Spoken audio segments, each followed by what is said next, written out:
What's going on, everybody? I'm Patrick from POWLAX, and in this video I'm going to be showing you guys two 4-man wheel plays run out of a 3-3 man-up set. So the benefits to these 4-man wheel plays are the following. First off, we're going to be in our 3-3, so all of our players are going to be dangerous. This is going to make it very hard for the 5 defensive players to play our 6 offensive players. Second, our motion is going to isolate specific defensive players and make very tough decisions. And third, very easy reads for our offensive players. So unlike a lot of man-up plays where there's a specific set look, this is more of something where we're going to force tough decisions on the defensive side of the ball so that we create very easy reads for our offensive players. And finally, once we finish running our 4-man wheels, we're going to be back into our very dangerous 3-3. And so with all of those benefits, a ton of college teams use these 4-man wheels this year. So as we go through this video, we're going to be watching film from teams like Penn State, Duke, Towson, Loyola, Syracuse, and Hopkins. But before we get started, make sure to check out patreon.com/POWLAX, where you can download and print the playbook PDF that accompanies this and over 50 other POWLAX videos by becoming a patron and supporting this channel. The goal for this channel is to put out free, in-depth lacrosse coaching content for coaches and players to access anytime, anywhere. Now, as we get into this video, the first thing we're going to talk about is the formation, which I cover in a ton of different videos. Then we're going to do a quick overview of how to read man-down defense so that we know what looks we're going to want to find as we're running our motion. And this is going to be a quick overview of the last video I made.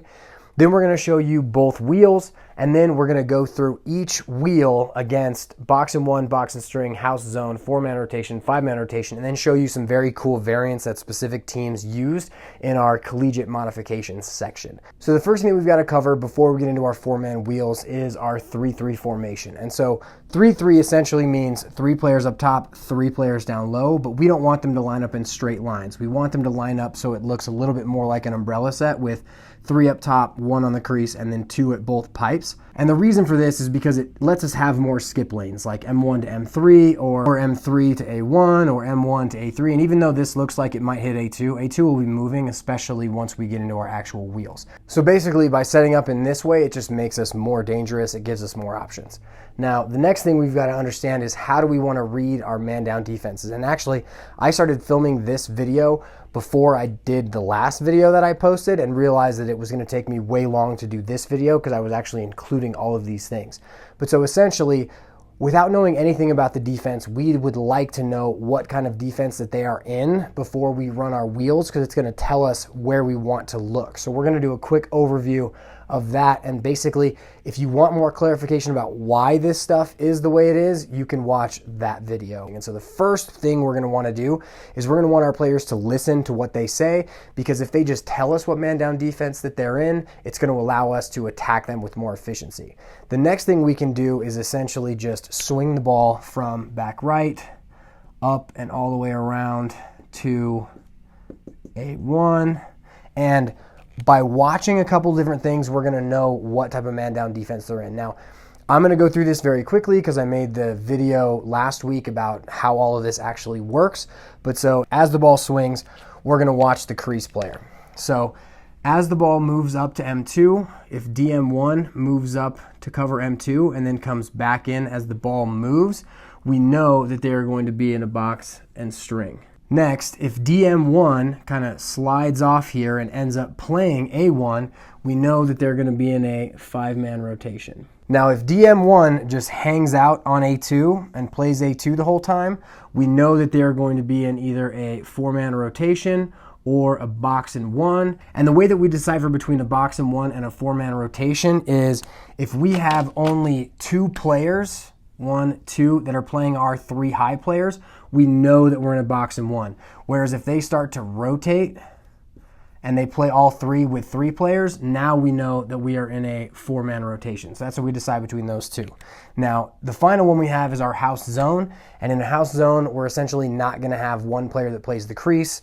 We're going to have DM1 up here, and all of these players are going to have zones that basically create a star, where now on the back side, they're all spidering in. So when A3 has the ball, the LSM is spidered in. When it moves to M3 to M2, now the 2 down here are going to spider in. And essentially, they're all filling this star type zone, which we call a house because it looks like a house. but essentially if everyone's spidering in on the backside to cover up the crease, we know that they're in the house. I know that was really quick, but if you need any more clarification on that, just watch the previous video. I will link it right up here. And now that we have an understanding of what man down defense they're in, we're going to talk about both wheel plays, and then we're going to go into how they look against all of the different man down defenses. So the first thing I'm going to say about these is that they can be run from either side. We're going to be covering them with righties carrying first, so we're going to start with A3 and M3, but you can reverse them and run them with lefties, and Penn State did a really good job of this. They actually ran them from the right side and then back the other way, because as you rotate, essentially you put your lefties and righties in the opposite positions, and then you can run it back the other way. But so either way, they can be run from both sides. We're going to be covering them from the right. So the first wheel that we're going to cover, and by far the most popular, is the top wheel. And the top wheel basically consists of these four players: M3, M2, M1, and A2. And so once the ball hits top right with M3, like I mentioned, it could also hit M1, but he is going to carry to the middle. M2 is going to fade to top left. M1 is going to cut the middle to the crease, and A2 is going to float out behind M3, and essentially they're just going to replace each other. Now, it's very important that we get the terminology correct. So M2 is fading, M1 is cutting the middle, A2 is floating, and then he is just carrying from top right to top center. But by getting the terminology correct, we will easily be able to isolate and communicate what players should be doing if they're not doing it. The next thing we want to make sure we know is how the players are playing. So A2, as he floats off, he should be a righty, and he needs to make sure as he floats, he's got his stick up and he's ready to catch the ball at any time. M3 needs to have his stick on his collarbone. He needs to be using fakes, trying to move off-ball defenders so he can find the right looks. M2, as he fades, should be a lefty, and he should be backpedaling with his stick up, trying to step in here.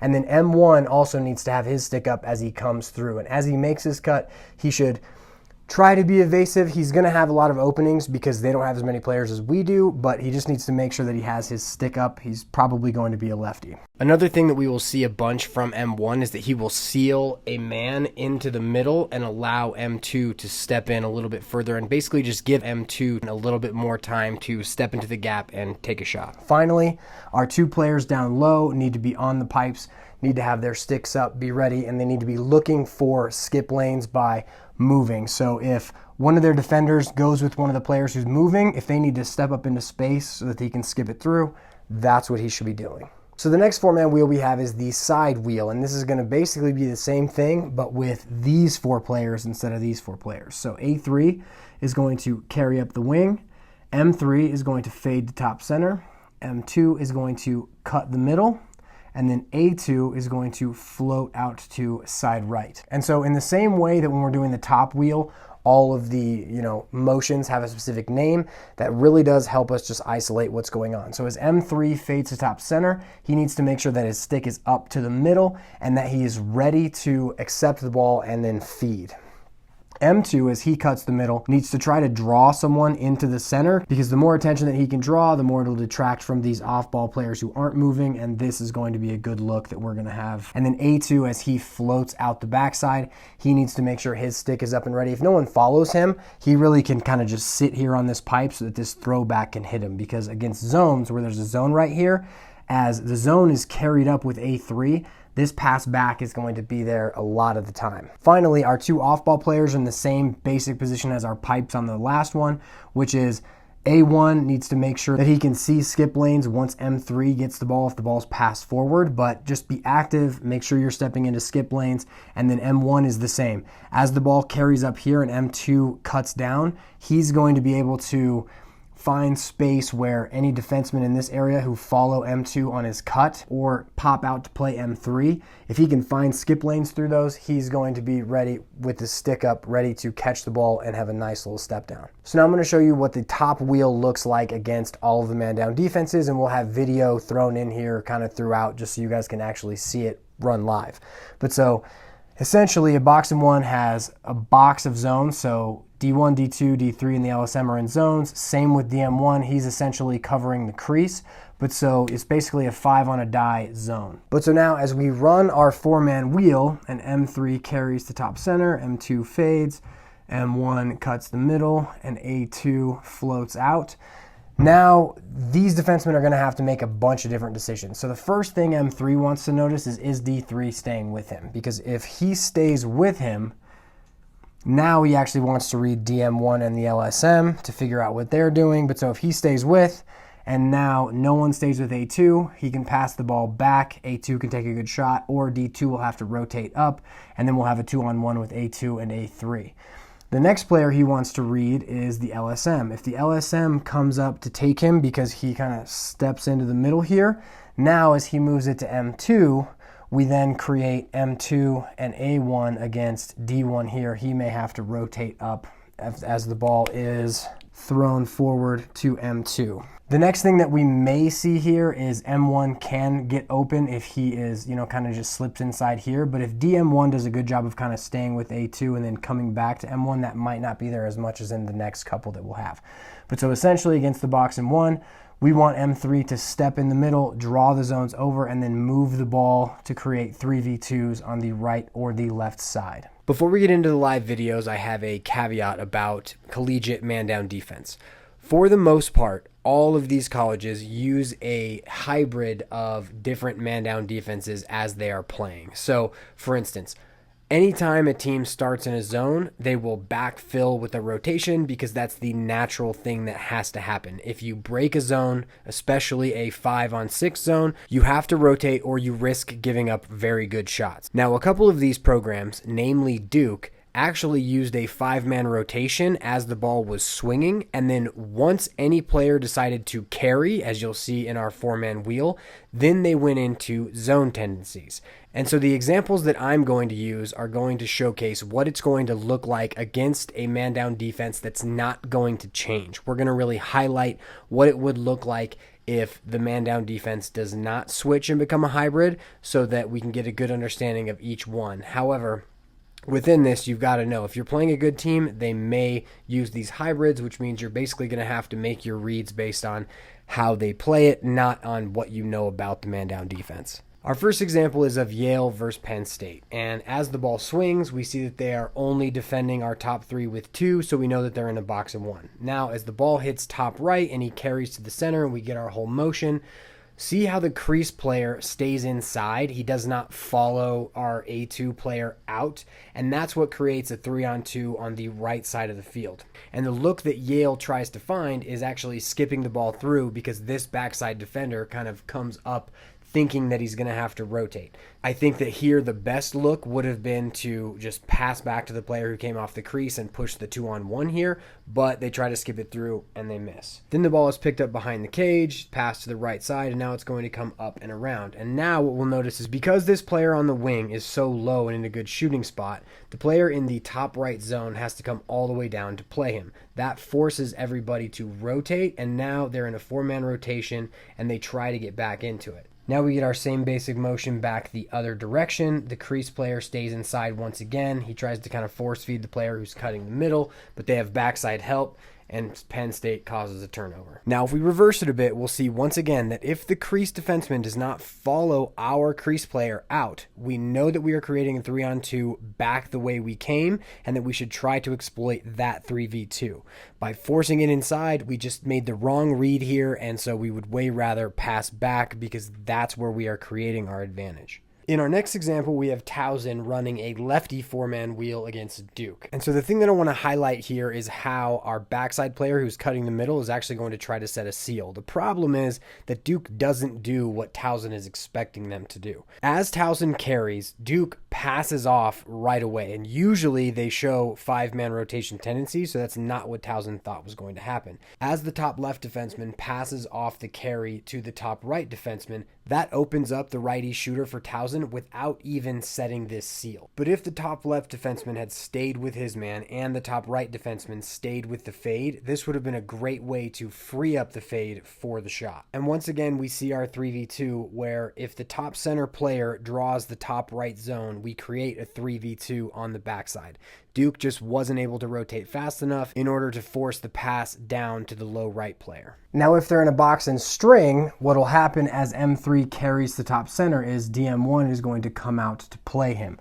Now, D3 and the LSM are going to have to pass off M1 and M3 so that they can pick up A2 and M2. But as M3 gets to top center, he needs to have his stick on his collarbone, and he needs to read basically where D1 and D2 go, because there's going to be a 3v2 with A1, M1, and A3 against D1 and D2. So now he's going to be looking for skips through to M1, through to A1, and through to A3. And so what will most likely happen is, because these four are moving and these two aren't, D2 or D1 will spider in to try and pick up one of the players that's moving, and you'll find the what I call a 2 to 4 skip or a 2 to 6 skip. I essentially use the same numbers that I do within the 3-3 zone, which is 1, 2, 3, 4, 5, 6, but this is a 2-4 skip, this is a 2-6 skip. In this example, we have Yale versus Georgetown, and what I'll say is that I think this is more of a house zone, but it does show what a box and string would look like. So as the ball hits top right and Yale starts their four-man wheel, we have our crease defenseman guarding the crease offensive player, and as they run their wheel and the ball gets to top center, the crease defenseman will move up to play the player as he gets to top center. Now, another thing that you'll notice is that as the players run their wheel, our D3 and LSM are going to pass off the float and cut the middle, and now we are left with a 3v2 backside. Yale sees this, they throw the ball into the crease. What we want him to do is do exactly what he did, which is wall pass. Essentially, once you catch the ball, you're quick sticking it back out to the perimeter. It's because with two defensemen bearing down on you from behind you, it's really hard to turn and get a good shot off. So if you can redirect the ball back out to the perimeter while everyone's crashing inside, the perimeter players will have good opportunities once they catch it.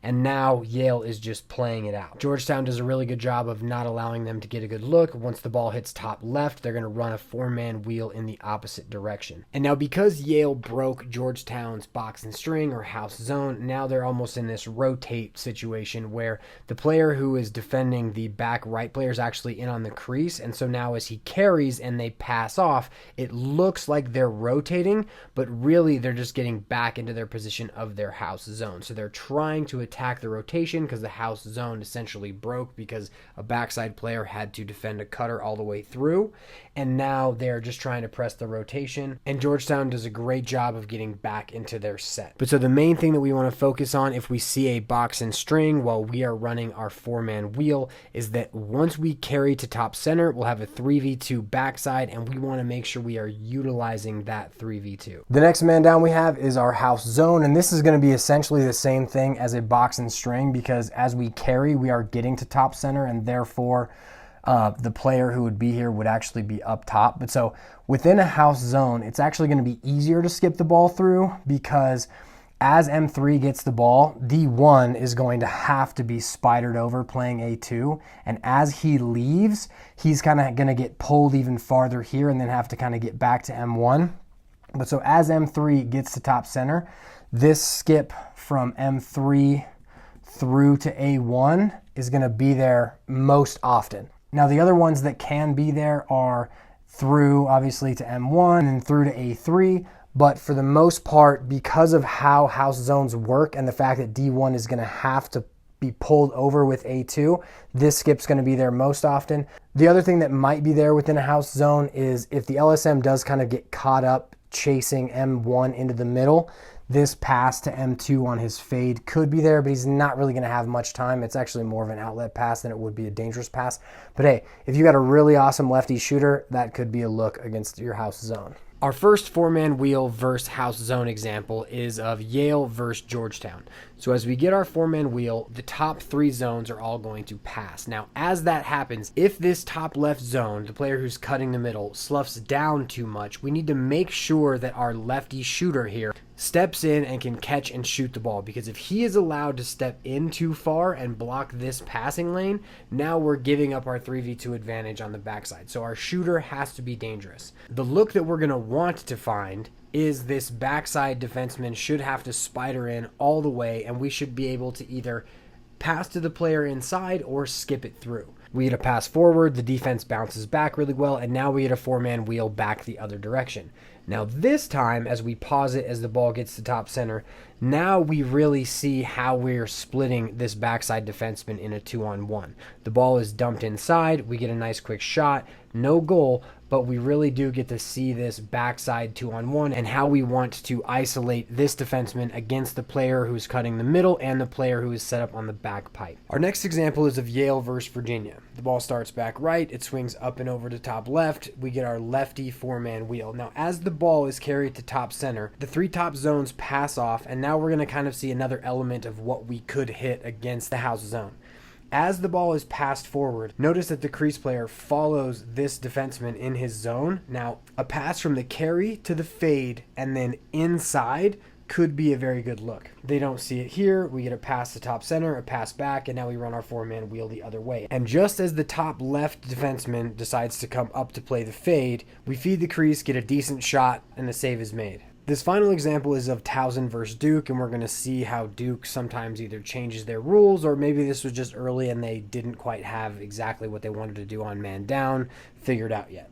So as we start the clip, we see the ball swing up and around. They look like they're in a 5-man rotation. Once the ball hits top left, we get our first carry. Now notice how the player on ball stays with his man. The defender here tries to stay with the fade, and now we see what Towson was doing when they were trying to seal for the fade.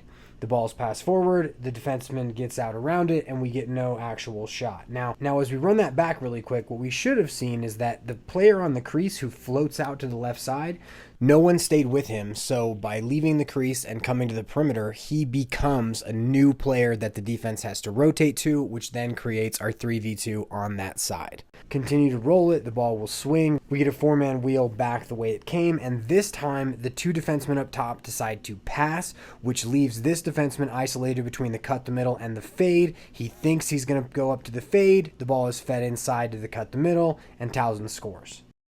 Now, as we get into our rotations, which is our 4-man and our 5-man, we really just need to kind of understand the principles of them so we can, hit them better. So the first thing that we know within our rotations is that the ball, the left and the right, are going to have to just play their men. Essentially, the adjacents and the player on ball are playing it just as if it were even, but the backside two have to play 3. And so what we really want to know is the crease acting like an adjacent, or are they acting like they're playing 3v2? So, and here's what I mean. As M3 carries to top center, D3 will go with him, the LSM will go with M2, and now as A2 exits the crease, does DM1 follow so that we're leaving D1 and D2 to play M1, A1, and A3? Or does he stay inside, allowing D1 and D2 to pick up A2, A1, and A3? And so judging by how that works and by watching the crease player, now we're going to know what our looks are going to be. So for instance, if DM1 kind of shows out with A2 and then gets back to M1 on his cut, we're going to create a 3v2 on this side with M3 passing to A2. D2 has to rotate up. We'll pass down to A3. D1 will rotate over. We're obviously going to follow these rotations, and now we should beat the rotation that way. Now, if the opposite happens and DM1 stays with A2 as he exits because he will then be an adjacent, now we're going to have D1, D2 against M1, A1, and A3, and now we see where all of our skips can come in. So we can skip it through to A1, to A3, into M1. And if D1 comes in to guard M1 and we move the ball forward and then down, now we definitely create a little 2v1 here with M1, because if D1 does stay inside, D2 is going to have to come over, and then we can follow the slide again in the opposite way. So essentially, once we understand how the crease is going to act, if the crease stays with their man, we're going to throw the opposite direction. But if the crease player lets that player move from the crease to the perimeter, we're essentially gaining a man on that side and therefore should attack that side because the defensive players are going to have to rotate there. In this example, we have Penn State versus Hopkins. Now, this is a very quick example, and we're really going to show why we do not want to run a 4-man rotation against anything in a 3-3. But so the ball is passed up to top right. He carries to top center. He almost doesn't even go all the way. But because the crease player passed off this shooter on the right and he picked up the cut the middle, now as we pass back that way, we create our 3-on-2. They rotate up to it very quickly. Now it's passed right back, and now This is why we never want to run a 4-man rotation versus a 3-3 set, because we have a player on ball, a player who's right, a player who's left, and one player split between our bottom right and bottom left players. Now, it's impossible for this player to cover both, and you really rely on the right and the left to cover these skip passes. Our player up top sees this, feeds through to the doorstep on the right.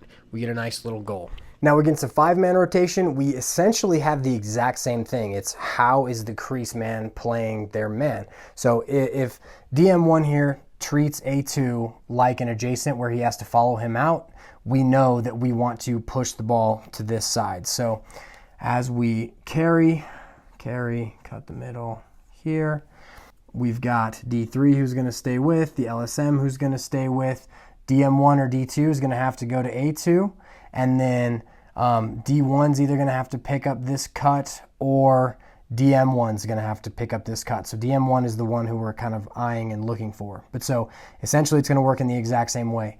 If DM1 goes out with A2, we want to push the ball forward so that we can attack this 2-on-1 with M1 and A1. These skip passes through are going to work really well there instead of having to move it here and then down.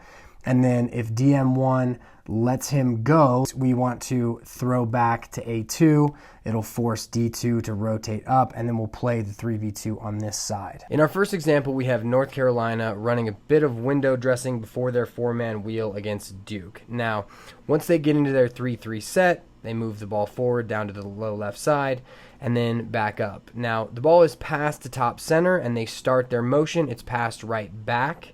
And so they still get their 4 men exchanging. Now the pass forward and pass back may have caused a bit of confusion on Duke's end because Duke doesn't like to play man as they're carrying. They actually like to run a bit of a zone to kind of confuse offenses. But this pass keeps these 3 players playing each other, and so as the crease comes out, we get a backside 3v2 here, and this player rotating up to cover the top left shooting spot rotates a bit early. The ball is skipped through, and UNC scores a great goal. So the key here for reading our 5-man rotation is the fact that the player on ball and the adjacent player covering the fade actually stay with their men.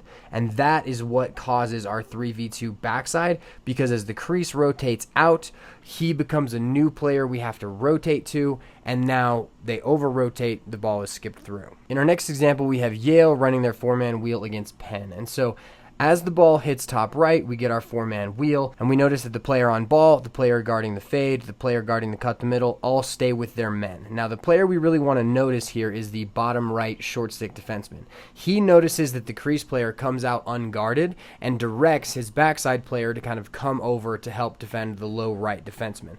At this point, right before the motion really gets through, we have a 3v2 with the float, the right pipe, and the left pipe. Now, as he directs this player to come in, we actually switch the 3v2 to the opposite side, because once he rotates up to play the float, that's going to flip the field, and now our 3v2 is actually going to be on the other side. Now, the thing I really want to point out here is that we really actually have almost a 4-man rotation look with both pipe players, because there's only one defenseman splitting these two. So essentially we've got 4 men covering up top and 1 covering the 2 below.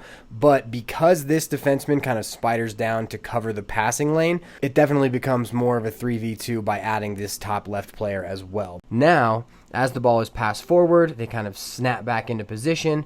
We get a little face dodge, and now he carries the other direction.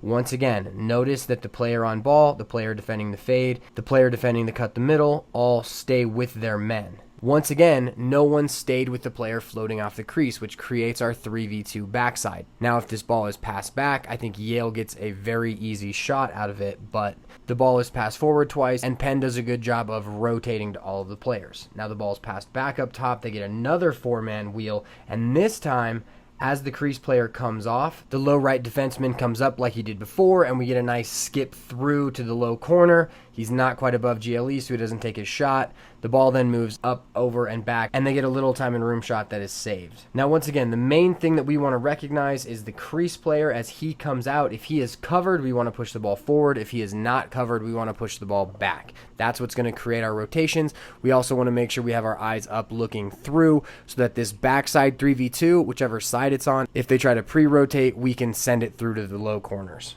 So now we're going to go over a couple of collegiate modifications. One is an actual modification. The other two are kind of just things that happened while these were being run, like different types of defenses. So the first one is when Penn State ran this against Rutgers. Rutgers tried to lock off Grant Ament, but he started with the ball, so it was not a very good idea. So essentially, as he had the ball, Grant ended up carrying inside. That took DM1 with him, and as the players made their movements, it let A2 kind of come out. He moved it down.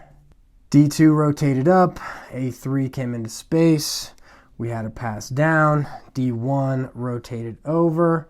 And then we had a wide open player coming across the crease. Easy dunk. Here we have our four-man wheel. We have a nice pass back. Notice that this player is going to stay on Grant Ament, but so now we have 4 defensemen playing 5 backside. Now, one of the things that Jack Kelly added to this was he actually stayed inside and then kind of popped out to become the low right. But so as he exits the crease too, he creates an additional player that they have to rotate to. So the ball is passed down. Rutgers rotates over, and this player cuts in the wake of the rotation, which essentially pulls him farther from the player that's rotating down to him. He catches right on the doorstep, finishes.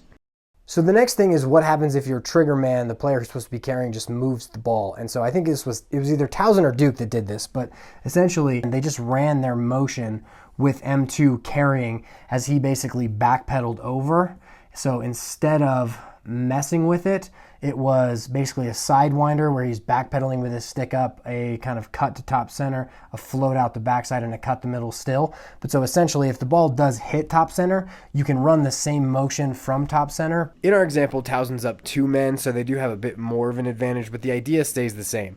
If the top center player does want to carry, he can. However, we would rather have the player who is carrying and top center because he can see the whole field. As the player top center catches, he drags or uses a sidewinder to carry to top right. Everybody else makes their motion, and as we pop a player onto the crease and then off the crease, we create an advantage on the left side of the field. The ball is then moved quickly to attack the rotation, and Towson ends up scoring. So the last collegiate modification we have for the top wheel is Crease, and basically what they did is they just delayed the cut the middle and then reversed the ball very quickly the way it had came. So M3 carry to top center, fade with M2. M1's going to kind of just sit outside here, and A2 is going to float off the crease.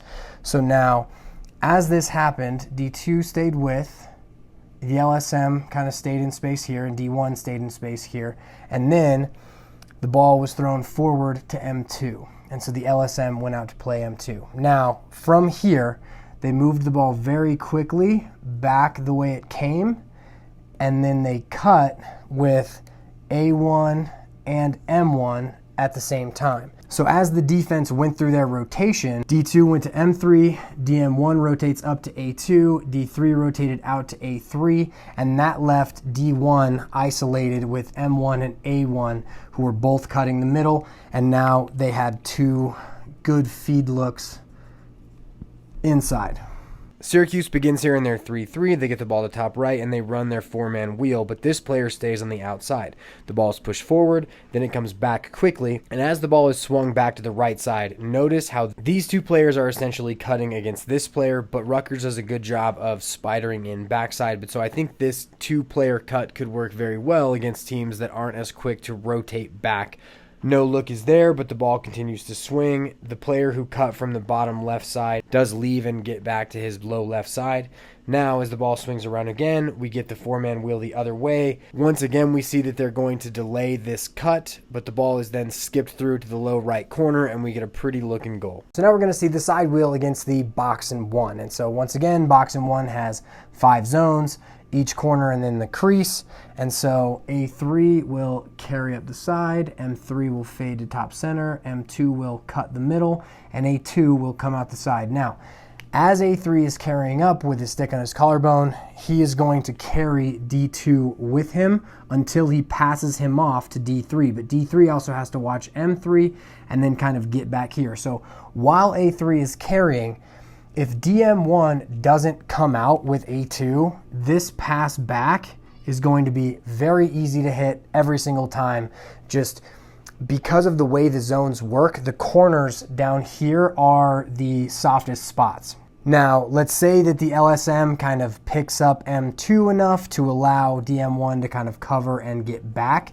Now, A3's only real look is to pass forward, and that's actually what we want him to do, because as he passes forward and M3 steps into the gap, he is going to draw the LSM. And as he draws the LSM, he's going to isolate D1 backside against M1 and A1. And so if D1 doesn't go quickly, he's going to move it to M1, who will step into a gap, and then he can draw D1, move it to A1, and then A1 should have time to turn the corner and score.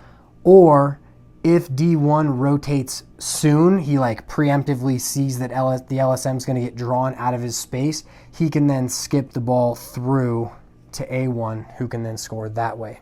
As we begin this video, Hopkins tries a little hidden ball trick, doesn't really work, but so they get into their 3-3 and they swing it down to the low right corner. As they start their four-man side wheel, notice that all of the players are passing off, and because the carry is from the bottom right to the side right, the top right part of this box zone gets carried way far to the right. So as the player who carried passes forward to the fade, the top left zone has to come way over, which is essentially going to make them rotate.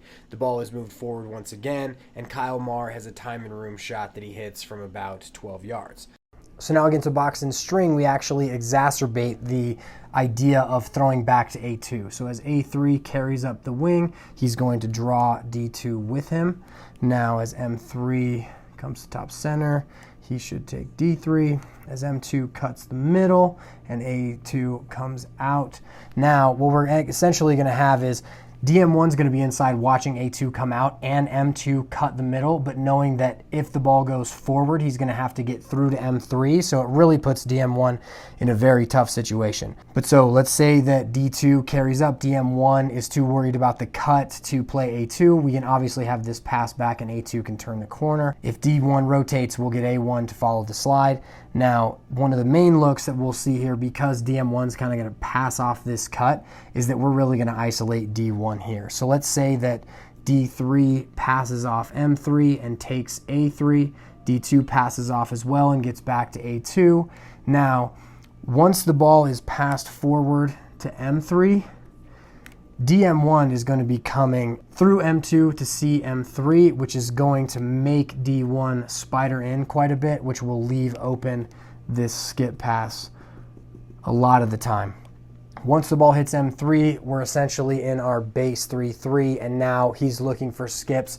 And that's really what we want to do, because we'll have 3 high with 2 low looking for skips. So now against a house zone, this whole pass back to A2 as he slips off is basically, it should be there most of the time. So everybody who's passing off should be able to do a relatively easy job of doing it, but as A3 carries up, M3 fades, M2 cuts the middle, A2 comes out the side, D2 is most likely going to stay with. But now the question becomes, which player who's spidering in to cover the crease is going to actually pick up A2 as he gets there? And the answer, unless it's a team who knows really well how to rotate once their house zone breaks, you're most likely going to have this pass back. And then if DM1 comes over, you just need to follow the rotation and pass past the slide, and then you should have a lot of really good looks. Essentially, also, if you do move the ball up top, you are going to have 3 high, so you can look for skips, but I really don't see a team that's not going to just over-rotate out of their house zone be able to defend this very well. If a player comes through and stays with A2, we'll move it up top and we'll look for skips, and we'll look for them to try to gel back into their house, which should give us some pretty decent looks. In this clip, we're going to see Hopkins running their 4-man side wheel against Virginia's house zone. The first thing I'm going to say is that because we start this play with the ball low right, our top center defender will be defending the crease as he spiders into the backside, so we're essentially going to see both our house zone and our box and string. Now, what Virginia does very well here, which I don't think you're going to see from a lot of high school and youth teams if they're running the house zone or box and string, is that they do not allow their low right defenseman to be carried very high, which would allow us to pass back to the player floating off the crease. They basically pass it off super early, and they use GLE so that they can easily kind of bungee back if the ball is passed back. But what this does do is it kind of opens up the other side of the field. as they pass forward, this is the look that we want to make sure we find. First, if this player kind of steps in so that he can be in a shooting spot as they pass, we might have a good time in room shot here. Once the ball is passed forward and this top center zone has to come up, we isolate this 2v1 backside. Now, this backside player didn't do a very good job of finding the skip lane. He tries to stay too close to the pipe instead of kind of shifting up into a shooting spot on the left kind of wing area. But had he done this, we'd have a very nice skip through. Now, if this defenseman here spiders in to eliminate that skip lane, now we could have a great pass forward and then step down shot from that side as well. Now, all of this considered, as the ball moves, our new crease player should also be following into the back of all of these zones. But here, as this player kind of like steps into the center, throws back, they get another 4-man wheel, which is carried from the top right. And by then, the man up is over and we end our set. So now against a 4-man rotation, we're going to have some similar things. So basically, DM1's going to have to pass off A2 once he gets to the perimeter if they're going to stay in a true 4-man. So as A3 carries up, M3 fades, M2 cuts the middle, and A2 comes out to the perimeter. In a 4-man, DM1 is going to stay inside, unless he's locking A2, which could be the case, in which case we would hit these next looks. But so if he lets A2 come out, D2 is going to stay with, D3 is going to stay with, the LSM is going to stay with, DM1, however, is not. D1 is now going to have to account for A2, so this pass back to A2, and then having D1 come over, we're going to be able to use that 2-on-1 to start. So the final look that we'll have within a 4-man rotation is as D2 stays with, D3 stays with, the LSM passes off to DM1, and let's say D1 comes over so we don't have that original throwback. Once the ball is pushed forward to M3, now we're going to have D3 on ball, LSM left, D2 as right, and we're going to isolate D1 against A1 and A3. And so once the ball moves up, we need to make sure that we have A3 and A1 pinch, or at least get into skip lanes, because these skip lanes down are going to be there because we've got a 2-on-1 with players who are 10 to 15 yards apart against D1. And this is essentially why you never want to run a 4-man against a 3-3, because if your adjacents are not in skip lanes, the skip passes are going to be there all day. Now with our 5-man rotation, the main idea here is going to be, once again, how does the crease player play it? And then within the concepts of a side wheel, DM1 is technically an adjacent with a 5-man. So as we carry up, fade, cut the middle, and then float out to back right, all 4 of these players should stay with their men. And so as that happens, we essentially isolate D1 here against 2 on the backside, because all of these players will stay with on the rotation. And so the first look we have is through to M1, who can then push the 2-on-1 with D1. And then if that skip pass isn't there, we're just going to move the ball up to M3, and we're still going to isolate D1 against M1 and A1. So if he preemptively rotates, we're going to want to skip the ball through. If he doesn't, we're then just going to move the ball to M1, and then hopefully what should happen defensively is once the LSM is inside on the crease, he's then responsible for coming out to A1. But if he doesn't know that, then we're moving it down to A1, and then hopefully he'll be able to turn the corner. But then all of these players defensively should be trying to bump over. But so against the 5-man, we are carrying up the wing. All 4 of these players should stay with their men, and then we're isolating 2-on-1 backside, and that's going to be what we try to attack with the 5-man and the side wheel. In this example, we're going to have Duke using their 4-man side wheel against Loyola. Now, as we begin our play, the ball will be passed up and around, and here you can see how the players are rotating with their 5 men. Now as the ball hits bottom right and we start our carry, notice that all 4 of these players are going to stay with their men. And so as we see that, the ball is passed back. They do a really good job of rotating down to it. But as we pause it here, if the ball had been thrown forward, this player is who we want to isolate against these 2. That's what we're going to see later. Now the ball will be passed back up. As we pause it as the ball hits top center, this player is going to come all the way up through the defense. He's kind of going to break the 5-man rotation rules. I think this was just an error, but so as we rep through it, I'm going to highlight him, and I'm going to show you how in a 5-man rotation, the player who guards the top center cut would actually defend it. So as the ball hits top center, this player comes out, the ball swings to the top right side, then back to the middle, then back to the top right, and he hits the low right. Now we get another 4-man wheel. And so as they go, make sure you recognize that all 4 players stay with their men. The player who was pulled inside last time is pulled inside again. But this time, as the ball is thrown forward, now we get our 5-man rotation where our crease player actually comes out to guard the low left player. And so this is how I diagrammed it before, where the LSM who guarded the cut had to actually come out in their 5-man rotation. But so as the ball hits low left, they get another 4-man wheel. After the ball is passed forward, we isolate this defender playing 2. He looks off and then skips it through. Nice catch, good shot, great look, but the shot doesn't fall. So Hopkins is the team that ran the side wheel most, and one of the cool little wrinkles that they ran was they actually did a 4-man side wheel through forward and then sealed for the player who's now on the crease with the outside players, which they floated out Joey Epstein. But so here's basically what they did. So within this, Penn State was locking off Kyle Maher on the wing here. So these players are kind of just out of the play. But so they carried up, faded. Joey Epstein would cut the middle. A2 would float out. And Penn State was kind of playing this in zones. But so they kind of would get back here, and then the LSM kind of stayed with and then came up.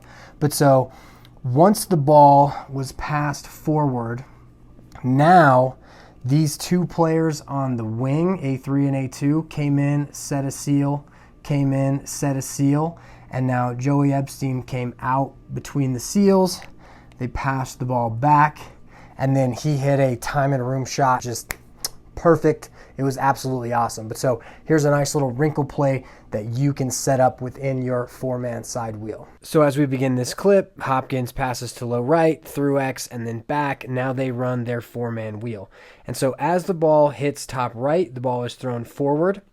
This player does a great job of using his eyes and a fake to keep the Penn State defense thinking that the ball is going to be thrown forward.